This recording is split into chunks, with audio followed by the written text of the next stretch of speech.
Welcome to Salesforce Live. I'm Peter Coffey, Vice President for Strategic Research at Salesforce, and it's great to have you here for another conversation on what is changing everything in business, technology, the future of how we work and live. I am joined today by Nicola Morini Banzino, the Managing Director for AI at Accenture, and as we say on Game of Thrones, the first of that name.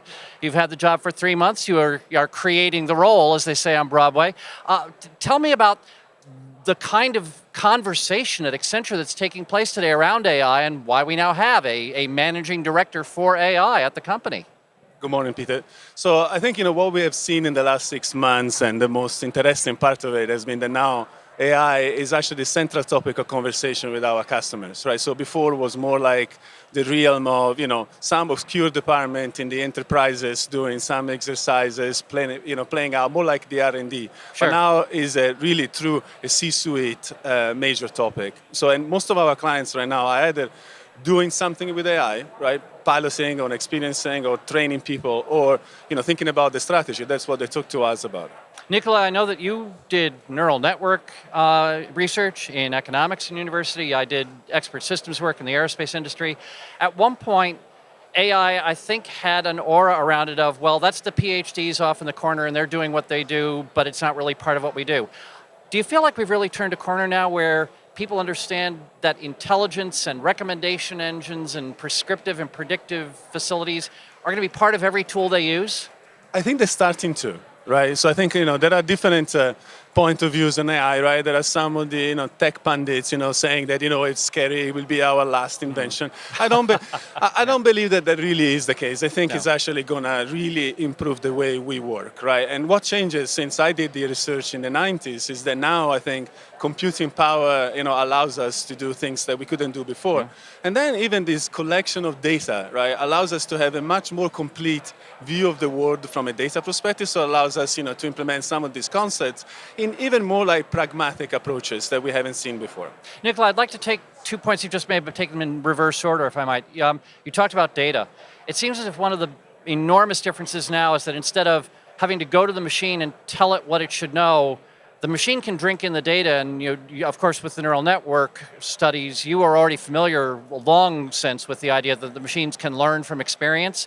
But I think this idea of machine learning has really taken off in a tremendous number of domains. I mean, your Tesla Model S driving down the road is doing learning and sharing what it learns with the other Teslas. And so you have a huge learning network manifesting itself in all of the cars at once, as it were. Isn't this a different way of thinking about what AI is? Yeah, I think there are two. So if we think about our approach to AI, right, we see fundamentally 3 areas of application. Okay. The first one is a little bit more like the pragmatic, real one in the short term, which is, how we're going to improve the efficiencies of business processes. Yes. Right. So you apply that, and this is real. It's not like something that is going to come in the next few years.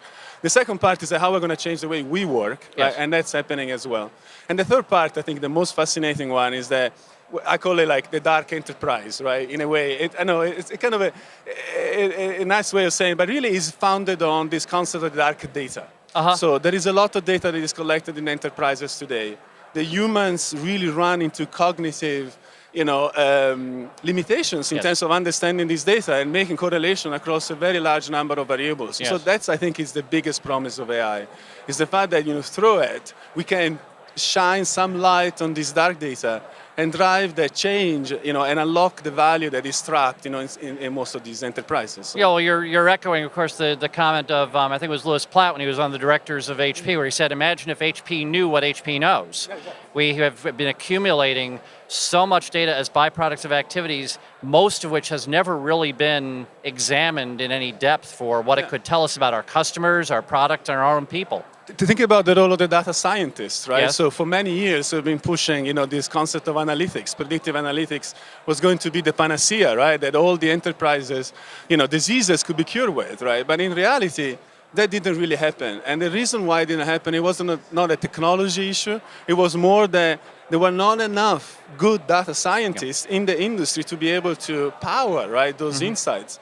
And so I think now some of that activity can actually be done by the machines, with the human, being kind of unleashed from the data work and be focused on, really unlock, the ingenuity of the humans. Right? At least twice you've used a phrase that I knew I wanted to come back to, which is the way we work. You've talked about the people who are very dystopian about AI. Aaron Levy at Box recently tweeted, it's so much easier to see the jobs you know going away than it is to imagine the jobs that don't yet exist.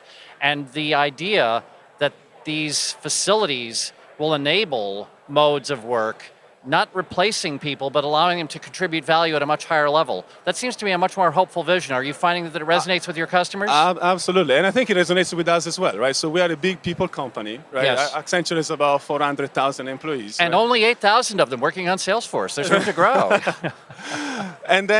But what we did is that we started applying actually some of this concept to our own business, right? Yes. We have a massive business process outsourcing business. So, and through the application of AI, just in the last year, we have been able to reconfigure, Yes. not to lose. It's Yes. a very important difference, right? Yes. About 21,000 positions. Okay. So there are now people that instead of having, to do data entry every day, right, from, for 8 hours, they're actually looking at a system, providing them, with insights and being able to, really add that value that the human can add in the process. So we are firm believers that actually AI will make our lives better, will not take jobs out, right? And it will happen at 3 levels. One, I think, we will be freed up from the tedious tasks that, Yes. In many enterprises, many people actually, unfortunately, are doing. And then the other thing is that we'll unleash productivity, right? So it will do more for us. And, we just published a macroeconomic study last week. Okay. And our forecast is that by 2035, I think AI will be the driver of, the ability for, hopefully, for the world economies to drive even double of what the average, GDP growth in most countries. So Okay. this is, I think it's a positive message. It's real. Think about the job market in the US, especially here in the Silicon Valley. I live here as well, right? Yeah. If we have one limitation is that we don't have enough human resources, we could be doing much more.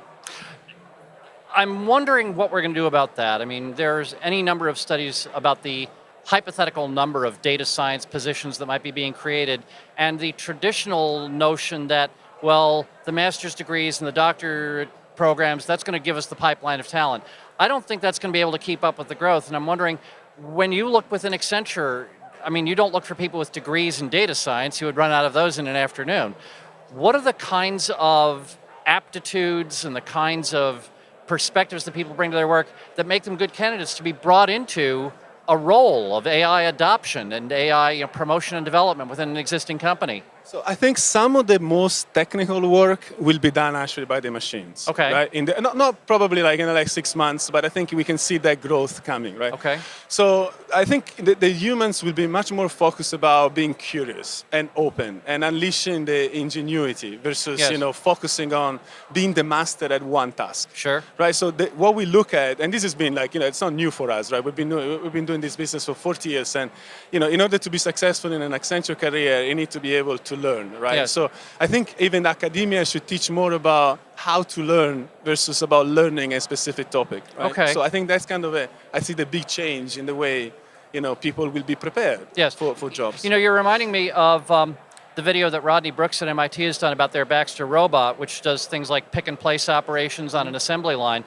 And instead of a person doing that, a person with the same skills can be supervising 4 or 5 robots. Exactly. And I think you're talking about something that's more of a brain work analog of that, is that now instead of me doing one person's worth of work, I can supervise 4 or 5 times that volume of work, and when the non-routine exceptional case comes along, the machines will kick it to me, and I'll spend more of my time doing actually interesting work.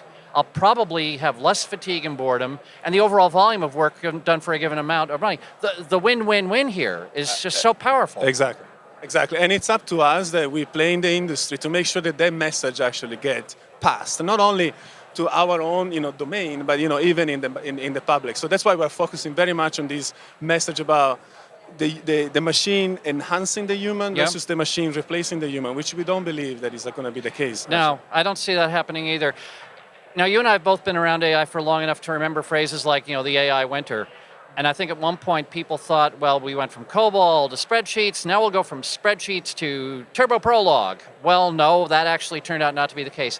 Can you give me a sense of how will this be adopted within your customer organizations? What will the first thing they touch that's smart look like? How will it become part of their daily routine? I mean, maybe I'm not saying it the right way, but I think at the beginning it will be kind of boring, right? So I think the companies that will get it right from a technology perspective are the ones that will do that integration in a seamless way. Okay. So I don't have to relearn my job. Okay. I will just all of a sudden, have the access to better information in a more seamless way. Hopefully, we can use this AI movement to help redesign also the experience with computers, right, that human needs to have.